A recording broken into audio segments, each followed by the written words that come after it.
മതിലുകൾ എന്ന് പറയുന്ന സിനിമ കോഴിക്കോട് ഒന്നിച്ചിരുന്ന് അടൂരും ബഷീറും ഇദ്ദേഹവും കൂടി മമ്മൂട്ടിയും കൂടി കാണുക.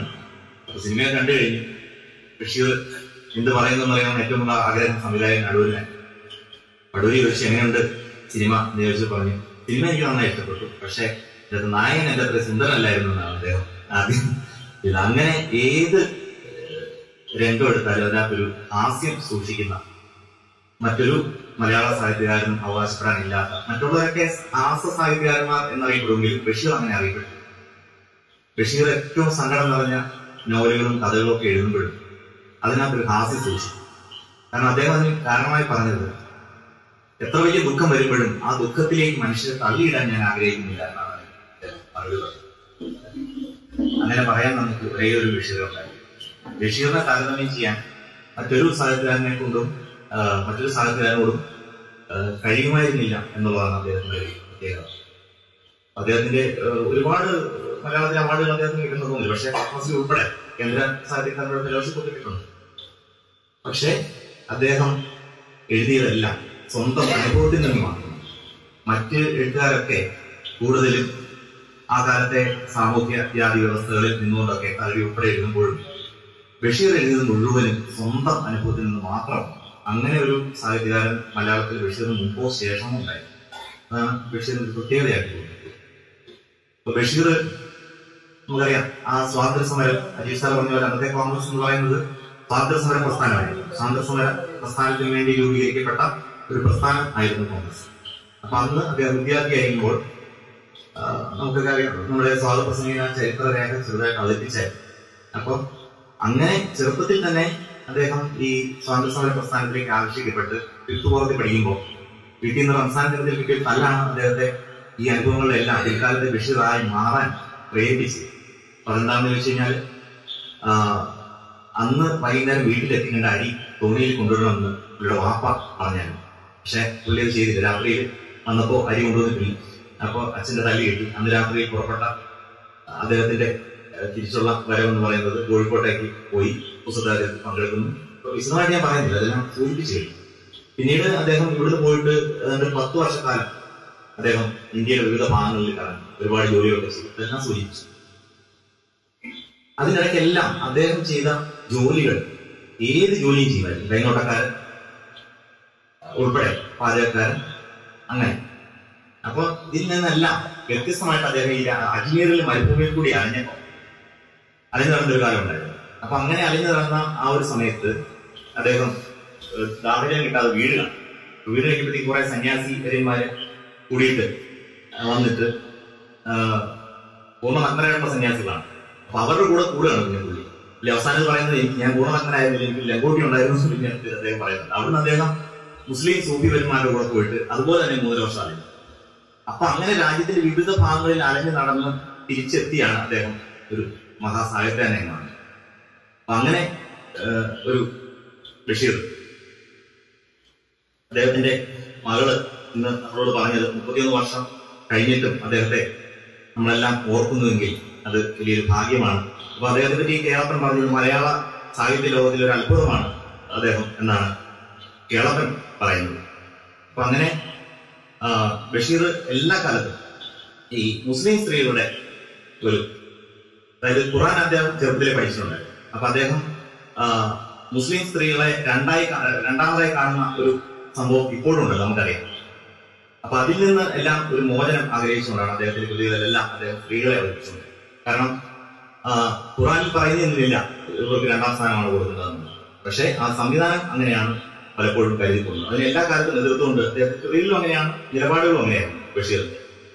അപ്പൊ അങ്ങനെ ഉള്ള പരിമിതികളെല്ലാം മറികടന്നുകൊണ്ടുള്ള ഒരു എഴുത്ത്, അദ്ദേഹത്തോടുള്ള ചോദ്യങ്ങളിൽ. അപ്പൊ അദ്ദേഹത്തെ സന്ദർശിച്ചതിൽ ഒരുപാട് പേര് അദ്ദേഹത്തെ സന്ദർശിക്കാൻ വേണ്ടി വരുവായിരുന്നു. അദ്ദേഹം ഇടപെട്ടത് കള്ളന്മാരോടും. പരീക്ഷ സൂചിപ്പിച്ച ഒരു തവണ അദ്ദേഹം ഭക്ഷണം കൊടുക്കാൻ വടക്കേ ഇന്ത്യയിൽ ഒരു തവണ അദ്ദേഹം ഭക്ഷണം കഴിക്കാൻ കയറിയിട്ട് അദ്ദേഹത്തിന് പൈസ കൊടുക്കാനുണ്ടായിരുന്നു. പക്ഷെ അവിടുന്ന് അദ്ദേഹം പൈസ കൊടുക്കാൻ ഇല്ലാതെ വന്നപ്പോഴത്തേക്ക് അവിടുത്തെ കാശിർ, അവിടെ ഇരുന്ന ആ ഒരു ചായക്കടയുടെ ഉടമസ്ഥൻ ഈ ഡ്രസ്സെല്ലാം, ബഷീറിന്റെ ഡ്രസ്സെല്ലാം അഴിപ്പിക്കുകയാണ്. മുഴുവൻ നോക്കി പൈസ ഉണ്ടോ, ഇല്ല. പേഴ്സ് കാണുന്നില്ല. അപ്പൊ അടുത്ത് നിന്നെല്ലാം കണ്ട പൊക്കമുള്ള വളരെ വലിയൊരു മനുഷ്യൻ വന്നിട്ട് എത്ര രൂപയാണെന്ന് ചോദിച്ചു. ആ പൈസ കൊടുക്കുകയാണ്. ചേക്കടയിൽ. അപ്പൊ കൊടുത്തു കഴിഞ്ഞപ്പോഴത്തേക്കും ഇത് കൊള്ളാമല്ലോ എന്നൊക്കെ ബഷീർ വിചാരിച്ചു. അത് നടന്ന സംഭവമാണ്, കഥയല്ല, മണവറ്റ മനുഷ്യൻ എന്ന് പറയുന്ന. അപ്പൊ അത് ആ തിരിച്ച് ഇവിടെ കൂട്ടിക്കൊണ്ട് പോയിട്ട് പുള്ളി ഡ്രസ് മാറ്റി ഇതിൽ ഏതാണ് നിങ്ങളുടെ പേഴ്സ് എന്ന് ചോദിക്കുകയും ആ പേഴ്സ് എടുത്ത് കൊടുത്തു. അങ്ങയുടെ പേരെന്താണെന്ന് ചോദിച്ചിട്ട് പറയാതെ തിരിച്ചടക്കായിരുന്നു. അത് പുള്ളി ബഷീറിനെ അത്ഭുതപ്പെട്ടില്ല, അതാണ് ഇങ്ങനെയും ഒരു കള്ളൻ എന്നുള്ളൊരു സംഭവം. അപ്പൊ അങ്ങനെ നിരവധിയായിട്ടുള്ള അനുഭവങ്ങളുടെ ഒരു ഭണ്ഡാകാരമായിരുന്നു. ബഷീറിന് ഭ്രാന്ത് വന്നു എന്ന് ബഷീർ തന്നെ പറയുന്ന ഒരു കാലഘട്ടമാണ്. ബഷീറിന് വല്ലാതെ എഴുത്തൊക്കെ നിലച്ചു പോയ ഒരു 15 വർഷക്കാലം. അപ്പം അന്നേരം അദ്ദേഹം എഴുതുമായിരുന്നു. പക്ഷെ ആ ഒരു എഴുത്തിന്റെ തീവ്രത നഷ്ടപ്പെടാനുള്ള കാരണം അദ്ദേഹത്തിന് മദ്യപാനം അദ്ദേഹം തുറന്നു പറഞ്ഞിട്ടുണ്ട്. അടുത്ത മദ്യപാനത്തിൽ ബഷീർ ബുക്ക് സ്റ്റാൾ എറണാകുളം നടത്തിക്കൊണ്ടിരുന്ന കാലത്ത് അദ്ദേഹം ഈ മദ്യപാനത്തിന് അടിമപ്പെട്ട് സ്ഥിരമായിട്ട് എല്ലാ ദിവസവും അരക്കുപ്പി മദ്യം കഴിക്കുമായിരുന്നു അദ്ദേഹം പിന്നീട് പറഞ്ഞിട്ടുണ്ട്.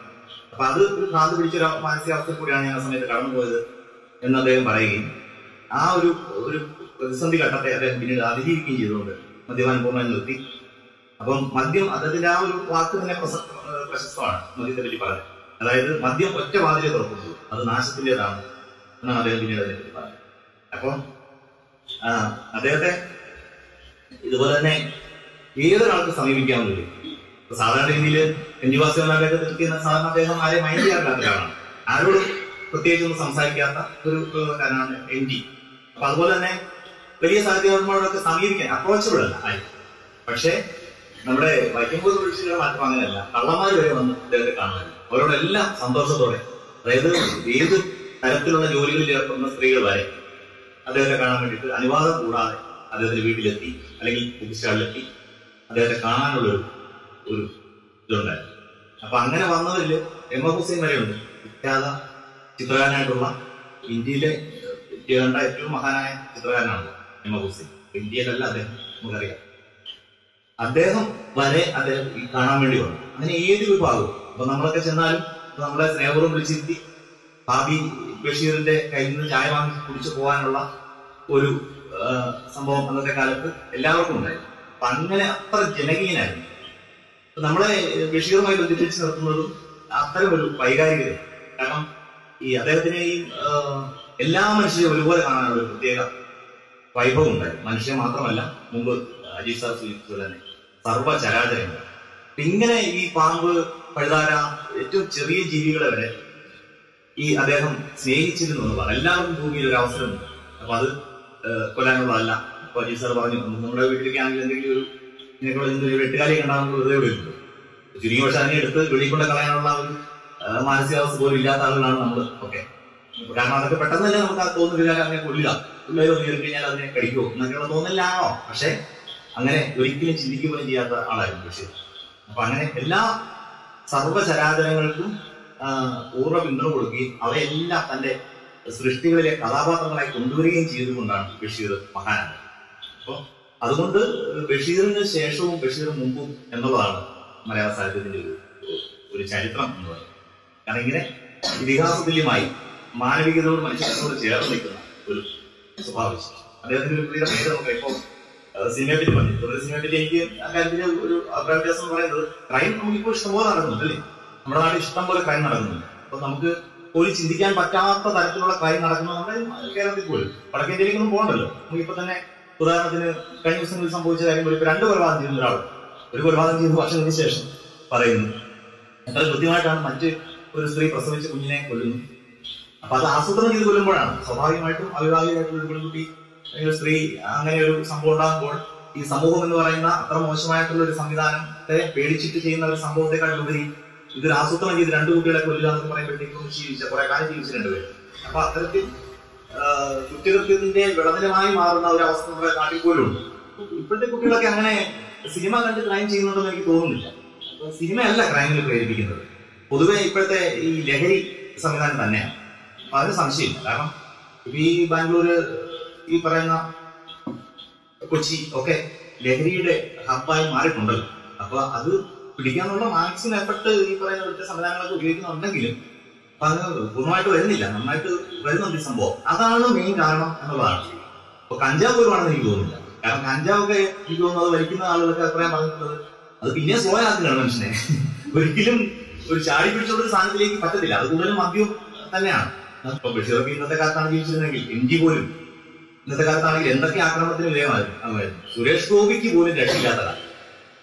കേന്ദ്രമന്ത്രി ആയിരിക്കുന്ന സുരേഷ് ഗോപിക്ക് രക്ഷയില്ല. ഇനി ഇവിടെ ആർക്കാണ് രക്ഷ? ആ സിനിമയ്ക്ക് കേന്ദ്ര സെൻസർ ബോർഡ് ജാനകി എന്നുള്ള പേര് എന്ത് മനോഹരമായിട്ടല്ല. നമ്മുടെയൊക്കെ പേരിൽ ദൈവം വരും, എന്റെ പേരിലും ഉണ്ട് ഒരു ദൈവം. അങ്ങനെ പക്ഷെ നമ്മൾ ആ ഒരു വിശ്വാസം അല്ലെങ്കിൽ പോലും നമ്മുടെയൊക്കെ മറ്റേ നഗരേഷ് എന്ന് പറയുന്ന ഹൈക്കോടതിയുടെ ബഹുമാനായിട്ടുള്ള ജഡ്ജി പറഞ്ഞ ഒരു പ്രധാനപ്പെട്ട കാര്യം എന്നുള്ളത്, ഇവിടെ മലയാളികൾക്ക് ആർക്കാണ് ദൈവത്തിന്റെ പേരല്ലാത്തത്? ജാനകി എന്ന് പറയുന്ന ഒരു പേര് സിനിമയ്ക്ക് കിട്ടുന്ന ഒറ്റ കാരണത്താൽ സെൻസർ ബോർഡ് അനുമതി നിഷേധിക്കും. അത് നമുക്ക് എങ്ങനെ ഉൾക്കൊള്ളാൻ പറ്റും? അപ്പൊ അതും സുരേഷ് ഗോപി വേണ്ടിയിട്ടില്ല. ഇതുവരെ സുരേഷ് ഗോപിയുടെ സിനിമയ്ക്ക് ഈ അനുഭവം ഉണ്ടായെങ്കിൽ ബാക്കിയുള്ളവരുടെ അവസ്ഥ എന്താണെന്നുള്ളതാണ്. അപ്പൊ അതെന്തായാലും അതിലുള്ള ഏകദേശം ജഡ്ജൊക്കെ സിനിമ കാണുന്നൊക്കെ വേറെ എന്തോരം കൂട്ടം കേസുകൾ കെട്ടിക്കിടക്കുന്നു. ഈ ഒരു വിഷയം എടുത്തിട്ട് ഒരു സിനിമ കാണാൻ വേണ്ടിയിട്ട് ഒരു ഹൈക്കോടതിയിൽ ജഡ്ജിയുടെ സമയം ചെലവഴിക്കേണ്ടി വരുന്ന ഒരു ദാരുണമായ അവസ്ഥ നമ്മുടെ നാട്ടിൽ ഉണ്ട് എന്നുള്ളതാണ് സങ്കടകരം. അപ്പൊ അതുകൊണ്ടാണ് ഈ ബഷീർ ഉൾപ്പെടെ ഇന്നത്തെ കാലത്താണ് ജീവിച്ചിരിക്കുന്നതിന് എന്തൊരു അവസ്ഥയിൽ എത്തുമായിരുന്നു നമുക്ക് പറയാൻ പറ്റില്ല. ബഷീറൊക്കെ ആക്രമണത്തിൽ വിധേയനായേക്കാം ചിലപ്പോൾ. എം ഡി ഉണ്ടായിരുന്നെങ്കിൽ, എം ഡിയുടെ നമുക്കറിയാലോ, പള്ളിവാളും കാച്ചിലും മറ്റേ നമ്മുടെ ഭഗവതിയുടെ കഥകളൊക്കെ നമുക്കറിയാമല്ലോ. അപ്പൊ അത്തരത്തിലുള്ള ഒരു വലിയ അസഹിഷ്ണുത നേരിടുന്ന കാലത്താണ് നമുക്ക് ഈ ബഷീർ പ്രസക്തനാണ്. അപ്പൊ അങ്ങനെ എല്ലാ കാലത്തും ഈ മുസ്ലിം അന്നൊന്നും ഈ പറയുന്ന കടുത്ത യാഥാസ്ഥിതികവാദികൾ മുസ്ലിംസ് പോലും, അത് എനിക്ക് തോന്നി സോഷ്യൽ മീഡിയയിലെ ഈ ചാനലുകളുടെ അതിപ്രസരം അന്ന് ഇല്ലാത്തതുകൊണ്ടായിരിക്കാം ഇവരൊക്കെ രക്ഷപ്പെട്ടു പോയത്. ഇന്നാണെങ്കിൽ ഇപ്പൊ പറഞ്ഞ പോലെ തന്നെ എത്രയോ ആക്രമണമുണ്ട്. ഇന്നിപ്പോ സൂംബ ഡാൻസ് പഠിപ്പിക്കുന്നത് എന്താണ് കുഴപ്പം? അതിലെന്താണ് കുഴപ്പമെന്ന് മാത്രമാണ് മനസ്സിലാവാത്തത്.